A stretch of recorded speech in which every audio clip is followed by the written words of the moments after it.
তোমাকে না লেখা চিঠিটা ডাক বাক্সের এক কোণে, সাদা খামির না লেখা নাম এঁকেছে তার গানে, তোমাকে না লেখা চিঠিটা। হ্যালো সকলকে, আমি রূপকথা। আমার চ্যানেলে তোমাদেরকে আরো একবার স্বাগত। তো আজকে আমি তোমাদের সাথে শেয়ার করব একদম সকাল থেকে কি কি আমি করি সেটার উপর একটা পুরো ব্লগ তোমাদের সাথে শেয়ার করব। কি খাই, কি করছি, কি না করছি, সমস্ত কিছু তোমাদের সাথে শেয়ার করবো। সামনের বাড়ির দাদু আমাকে দেখছি। যাই হোক, আজকে তোমাদের সাথে পুরো দিনের ব্লগটা শেয়ার করব। আর আজকে স্পেশালি হচ্ছে গিয়ে মা বাবা বাড়ি থাকছে না, ঠিক আছে? তো কোথায় যাচ্ছে, কি না যাচ্ছে, সমস্ত কিছুই তোমাদের সাথে শেয়ার করব। কেন যাচ্ছে সেটাও বলবো। তো তার জন্য তোমরা ভিডিওটা পুরোটা দেখতে থাকো। আর সারাদিন আজকে একা একা কি করে কাটাবো সেটাও তোমাদের সাথে শেয়ার করব। মা না থাকলে ভালো লাগে না, কিভাবে কাটাচ্ছি ওই কাজ করি যাতে ভুলে যাই আর কি, বুঝছো? তো চলো এবার কি করি না করি সমস্ত কিছু তোমাদের সাথে শেয়ার করব। আর কেমন ঠান্ডা পড়েছে তোমাদের চারিদিকে সেটা কিন্তু অবশ্যই জানি, মানে তোমরা কোথায় থাকছো সেটাও জানিও। আর কেমন ঠান্ডা পড়েছে সেটাও জানিও। আমাদের এখানে মোটামুটি পড়েছে, মানে হালকা পড়েই গেছে, ভালো। রাতের দিকে একটু বেশি ঠান্ডা লাগছে। তো চলো আজকে স্টার্ট করছি আজকের ব্লগটা। তো চলো দেখতে থাকো। তো আজকে কিন্তু আমি একদম সকাল থেকে তোমাদের সাথে পুরো ব্লগটা শেয়ার করব। আশা করছি তোমাদের আজকের ব্লগটা খুব ভালো লাগবে, কারণ আজকের ভিডিওতে কিন্তু তোমরা অনেক কিছু আপডেট দেখতে পাবে। তোমরা অনেকে অনেক রকমের প্রশ্ন করেছো আমাকে, যে আমি অনেক রকমের, তো আমি তোমাদেরকে এখনই বলছি না, আমি পুরো ভিডিওটা তোমাদের সাথে শেয়ার করতে করতে তোমাদের সাথে শেয়ার করে দেবো সমস্ত কিছু। আচ্ছা, তোমরা আমার এরকম ডেইলি ব্লগ দেখতে কারা কারা পছন্দ করো প্লিজ আমাকে কমেন্টে জানিও। আর আরো এরকম ডেইলি ব্লগ তোমরা দেখতে চাও কিনা সেটাও জানিও। কি ধরনের ভিডিও দেখতে চাইছো সেটাও কিন্তু জানিও। যাই হোক, সকালবেলা উঠেই কিন্তু সবার প্রথমে আগে ব্রাশ করে ফ্রেশ হয়ে নিয়েছি। দেন আজকে কিন্তু একটুখানি ভাবছিলাম যে বিছানা চাদরটা চেঞ্জ করবো কি করবো না, তো করেই ফেললাম। আর আজকে তো তোমাদেরকে বললামই সকাল সকাল বিছানাটা গুছিয়ে নিলাম, কারণ মা বাবা তো বাড়ি থাকবে না আজকে, তাই সকাল থেকে যেটুকু কাজ থাকবে সেটুকু তো আমাকেই করতে হবে। তো এইগুলো করে নিয়েছি। তো মা রেডি হয়ে গেছে, এবার যাবে হচ্ছে গিয়ে, দেখো কোথায় যাবে বলো? আমাকে একা রেখে, হ্যাঁ বাড়ি যাবো, আমাকে রেখে চলে যাচ্ছে। গাইস কি করবো বলো, সারাদিন তোমাদেরকেও নিয়ে যাচ্ছে। মা আর বাবা যাচ্ছে ওই অ্যাকচুয়ালি আর কি প্রথম মাসের প্রথমের ওই 1 তারিখে যায় মা প্রত্যেক বাড়ি, সম্ভব হলে আর কি। তো ওই জন্যই যাচ্ছে আর কি। তো আজকে সারাদিন ওখানেই কেটে যাবে, আস্তে আস্তে বিকাল সন্ধ্যে এরকম হয়ে যায়। তো যাই হোক, আজকে আমি একাই কাটাবো। কি করে কাটাবো সেটা তোমাদের সাথে শেয়ার করবো। চলো।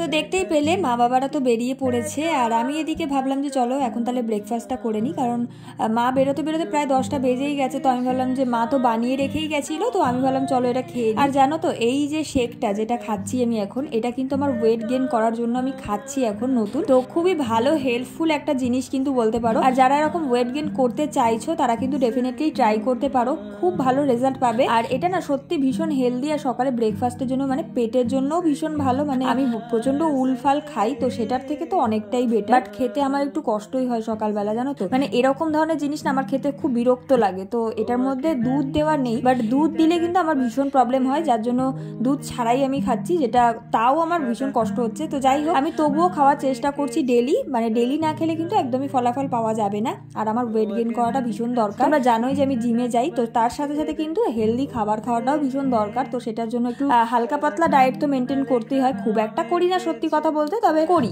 মোটামুটি। তো যাই হোক, এখানে আমি আমার খাবারটা খেয়ে নিয়েছি। এরপরে আমি বসে পড়েছি আমার এডিটিং এর কাজে, কারণ আজকে একটা ভিডিও লাইভ হবে, তো সেটার জন্যই আর কি লাস্ট এডিটিং চলছে আর কি। আগের দিন রাত্রিবেলা কিছুটা করে রেখেছিলাম, বাট তারপরে ঘুমিয়ে পড়েছিলাম। আর আজকে সকালবেলা ভাবলাম যে চলো তাহলে ভিডিওটা এডিট করে নিই। আর আমার না ফোনে প্রচন্ড পরিমাণে স্টোরেজের প্রবলেম হচ্ছে, যার জন্য মার ফোনেও কিছুটা কাজ করতে হচ্ছে। দেন আমি এখানে পুরো এডিটিংটা কমপ্লিট করে আপলোডে বসিয়ে দিয়ে আমি বসেছিলাম একটুখানি স্ক্রিপ্ট লিখতে, আর সাথে হচ্ছে গিয়ে আমার যে কন্টেন্ট গুলো সেগুলোকে একটুখানি লিখে নিচ্ছিলাম, কারণ তোমাদের অনেক রিকোয়েস্ট থাকে, তো সেগুলোকে একটু নোট ডাউন করছি এখন থেকে, যাতে তোমাদের সমস্ত কিছু রিকোয়েস্টগুলো আমি ফুলফিল করতে পারি। যাই হোক, এইটুকু কাজ কমপ্লিট করে নেওয়ার পরে একটুখানি হালকা করে একটুখানি রেডি হয়ে নিচ্ছি।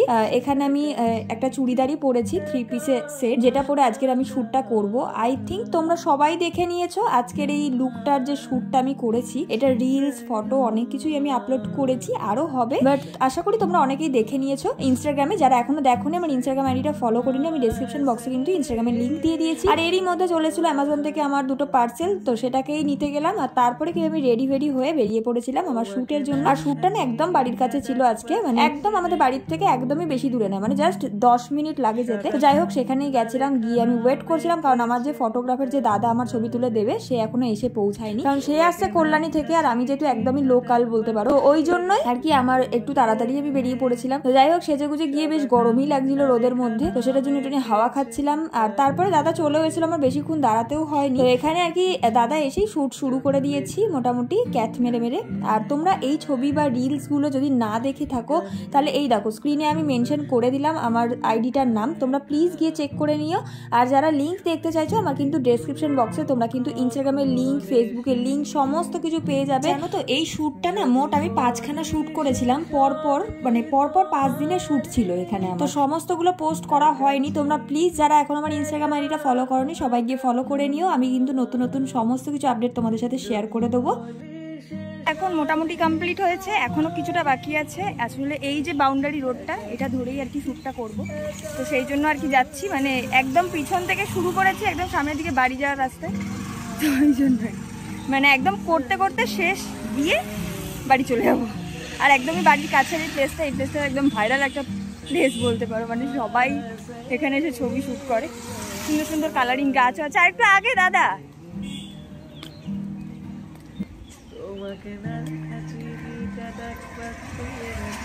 চলো আর একটু আগে, ওই যে ওখানে একটা বসার জায়গা আছে, চলো।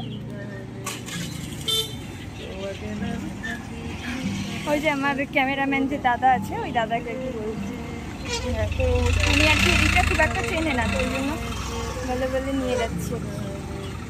চলো শ্যুটটা পুরোপুরি কমপ্লিট হবে, তারপরে বাড়ি যাব, তারপরে যা যা করবো সমস্ত কিছু তোমাদের সাথে শেয়ার করবো।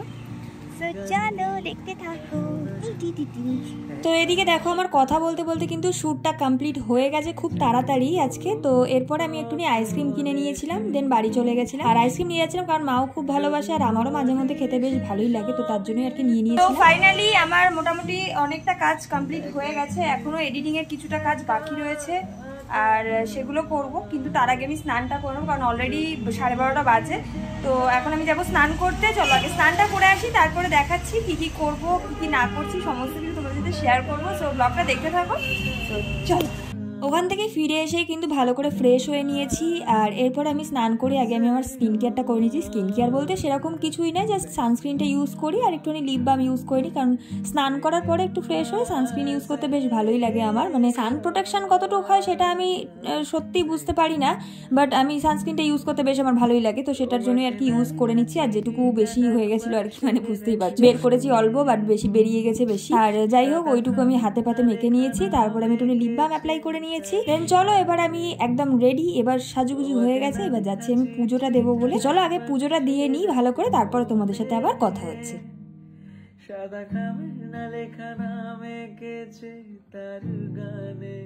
সো এখন চলে এসেছি আমি স্নান করে, এবার স্নান টান তো হয়ে গেছে, এখন বাজে হচ্ছে গিয়ে 1:15। তো এখন আমি আগে একটু পুজো দিয়ে দেবো, সবসময় দেওয়া হয় না বাট যেদিনকে টাইম পাই একটু দিয়ে দিই, তো আজকে আমি একটু পুজো দিয়ে দেবো। তো পুজো দিয়ে নিয়ে আমি খাওয়া দাওয়া করবো। তো চলো, আর রান্না বান্না আমি সেরকম কিছু করিনি কারণ মা রান্না করে রেখে গেছে, আমি ভেবেছিলাম হয়তো করতে হবে বাট মা করে রেখে গেছে, আর আমি সেরকম ভালো খুব একটা রান্না করতে পারি না। তো যাই হোক মা রান্না করে গেছে, শুধু জাস্ট ডিমটা সেদ্ধ করবো। আর আগে পুজোটা দিয়ে নিই, তারপর তোমাদের সাথে বাকি কথা শেয়ার করছি। তো চলো আগে পুজোটা দিয়ে নিই। যদি বলি সবই তোমারই, একা চিঠি একা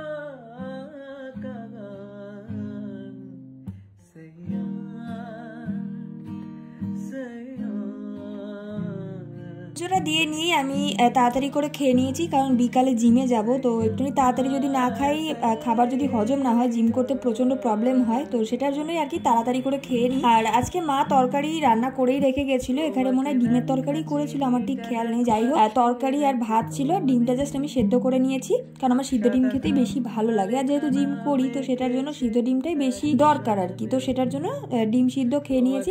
আর আজকে না আমি এই রোদ আসছিল বারান্দাটায় হালকা পাতলা, ওখানটা বসেই খেয়েছি। আর আর এই প্রথম ঠান্ডা পড়ছে না, এত গায়ে লাগছে, ঠান্ডাটা ভীষণ বাজে লাগছে। যাই হোক, আর এরকম ঠান্ডার মধ্যে কিন্তু রোদ্দুরের মধ্যে খাওয়ার একটা মজাই আলাদা। তো এরপরে খাওয়া দাওয়া করে ভাবলাম যে একাই তো বসে আছি, সারাদিন ফোন না ঘেটে একটু বই পড়া যায়। আর আমি না মাঝে মধ্যেই একটা আধটা বই পড়ি যেগুলো কিন্তু ভীষণ পজিটিভ একটা এনার্জি তোমাকে দেবে, এরকম ব্যাপার। মানে আমি না এখন বুঝি যে যত মানুষের সাথে তুমি কম মেলামেশা করবে, যত মানুষের সাথে তুমি যত মানুষের দিকে তুমি যত না যাবে না তত ভালো। কারণ এখনকার দিনে কোনো মানুষই আপন হয় না, তুমি যাকে যতই ভালোবাসো না কেন সে তোমাকে লাথি মারবে। তো আমার মনে হয় যে কোনো মানুষের সাথে বেশি না গেজিয়ে, না কথা খরচ করে যদি তোমরা বইয়ের পিছনে 2 ঘন্টা দিতে পারো না, সত্যি বলছি, যেমন তোমাদের একটা সাইড দিয়ে জ্ঞান বাড়বে, সেরকম সাথে সাথে কিন্তু যত সারাদিনের নেগেটিভিটি থাকে না, সমস্ত কিছু কিন্তু পজিটিভ এনার্জিতে তোমাদেরকে একদম ফেরত দেবে। তো এটা কিন্তু আমি তোমাদেরকে একটা ভালো দিক তোমাদেরকে বললাম, তোমরা যদি পারো তো ট্রাই করতে পারো, তোমরা যে কোনো বই তোমরা পড়তে পারো। তো এরপরে যাই হোক, মা এখানে ফল রেখে গেছিল, বলেছিল যে আজকে কিন্তু এগুলো কেটে খেয়ে, যদি না খেতাম মা এসে বাড়ি এসে চিল্লাতো। তো সেটার জন্যই আর কি একাই আজকে ফলগুলোকে কেটে খেয়ে নিলাম, কারণ একটু পরেই যেতে হবে জিমে, তার জন্য তুমি আগেই করে খেয়ে নিয়েছি আজকে। তো এখানে মোটামুটি ছিল কিউই, একটা কলা, আর এখানে ছিল পেয়ারা। তো এগুলোকে কেটে এখন খাচ্ছি। চলো আমি খেয়ে নিয়ে রেডি হয়ে তারপরে তোমাদের সাথে দেখা হচ্ছে। আর এদিকে দেখো, তোমাদের সাথে কথা বলতে বলতে আমি কিন্তু রেডি হয়ে বেরিয়েও পড়েছি জিমের দিকে। আর আমার বাড়ির একদম কাছেই একটা জিম সেন্টারে আমি কিন্তু জয়েন করেছি, প্রায় 6-7 মাস হতে চললো। বাট আমি কিন্তু ফেস্টিভ সিজনের জন্য একটুখানি মানে বলতে পারো একটুখানি অফ ছিল। যাই হোক, তো এই ওইটুকু টাইমে জাস্ট অফ ছিল, বাকি কিন্তু পুরো মাস কিন্তু আমি এখানে জিমে এসেছি। আর সত্যি বলতে আমার কিন্তু জিম করে ভালোই এফেক্ট পড়েছে, মানে খুবই ভালো কাজ করেছে বলতে পারো শরীরে। তো সেটার জন্যই আমি এটাকে ছাড়তেও চাই না, আমি এটাকে কন্টিনিউ চালাতে চাই। তোমাদের কি মতামত সেটা কিন্তু অবশ্যই জানিও, আর তোমরা কারা কারা জিমে জয়েন করতে চাও সেটাও জানিও। অনেকেই আমাকে বলে যে রোগা কেন তুই জিমে গেছিস বা কেন তুমি জিমে যাও। তো এটার জন্য আমি বলবো যে দেখো, রোগা হোক বা মোটা, জিমটা কিন্তু ফিটনেসের জন্য। তো আমি বলবো যে যারা ফিট অ্যান্ড ফাইন থাকতে চাও তাদের জন্য কিন্তু জিম, এক্সারসাইজ, ইয়োগা এগুলো কিন্তু সারা জীবনের জন্য। এটার জন্য শুধুমাত্র যে রোগা থেকে মোটা বা মোটা থেকে রোগা এমন কিন্তু কোনো ব্যাপার, ঠিক আছে? তো শারীরিক সমস্যাও কিন্তু অনেক কিছু ঠিক করতে হেল্প করে। আর আজকে কিন্তু আমি ঠিক করেছি যে জিমে কিন্তু কিছু কিছু তোমাদের সাথে এক্সারসাইজ, মানে যেগুলো আর কি করি ওয়ার্কআউট, সেগুলো তোমাদের সাথে কিছু কিছু পার্ট শেয়ার করব। তোমরা যদি আমার পুরো জিম সম্পর্কিত একদম ডিটেলসে কি করে আমি ওয়েট গেইন করেছি বা কি কি ওয়ার্কআউট আমি করি ফলো, তোমরা যদি সেগুলো সমস্ত কিছু ডিটেলসে দেখতে চাও, একটা আলাদা সেপারেট এরকম একটা জিমের ভিডিও, তাহলে কিন্তু অবশ্যই আমাকে কমেন্টে জানিও। আমি তোমাদের জন্য কিন্তু স্পেশালি সেই ভিডিওটাকে তোমাদেরকে হেল্প করার জন্য কিন্তু বানাবো। আর কি কি ডায়েট করবে বা কি না কি করবে সমস্ত কিছু সেই ভিডিওতে আমি তোমাদেরকে শেয়ার করবো। অনেকেই আমাকে কয়েকদিন আগে রিকোয়েস্ট করেছিলে, বাট সত্যি বলতে আমার এখন সেই কমেন্টগুলো আমার চোখের সামনে নেই, বাট তোমরা যদি চাও আমি তোমাদের সাথে শেয়ার করে দেবো। আর স্পেশালি আজকে আমার ছিল লেগ ওয়ার্কআউট, তো সেটার জন্যই ফার্স্টেই দেখলে লেগ প্রেস, তারপরে আরো অনেক কিছুই ছিল, স্কোয়াট ছিল, তো সেগুলোই আমি করছিলাম। আশা করছি তোমাদের ভালো লাগবে। আর তোমরা যদি এরকম জিম সম্পর্কিত কোনো টিপস বা ওয়েট গেইনের জন্য বা জিম ছাড়াও যদি তোমরা ওয়েট গেইন কিভাবে করবে সেটা যদি তোমরা টিপস চাও, তাহলে কিন্তু অবশ্যই আমাকে কমেন্টে জানাও। আমি সেই বুঝে তোমাদের সাথে পুরো ডিটেলসে একটা ভিডিও বা ব্লগ তোমাদের সাথে শেয়ার করব। আর সত্যি বলতে আমি এখনো সেইভাবে প্রো হইনি, বাট আমি চেষ্টা করি আমার বেস্ট দিয়ে। আর আমি কিন্তু আগের থেকে মোটামুটি 11 কেজি বাড়াতে পেরেছি। হ্যাঁ, এইটুকু আমি বাড়াতে পেরেছি মোটামুটি 6-7 মাসের মধ্যে। আর সত্যি বলতে না, এটা আমার কাছে অনেকটা, কারণ আমার স্পেশালি দরকার ছিল হচ্ছে এই ওয়েট গেইনেরই, ঠিক আছে? তো যাই হোক, আমি জিম করে বাড়ির দিকে যাচ্ছিলাম, আর এই দেখো এখানে একটা মাছের আড়ত আমাদের বাড়ি যাওয়ার পথে পড়ে আর কি, স্টেশনের সামনে, তো সেটাই তোমাদেরকে দেখালাম। যাই হোক, আজকের ব্লগটা কেমন লাগলো, আজকের ব্লগটা আমি এখানেই এন্ড করছি।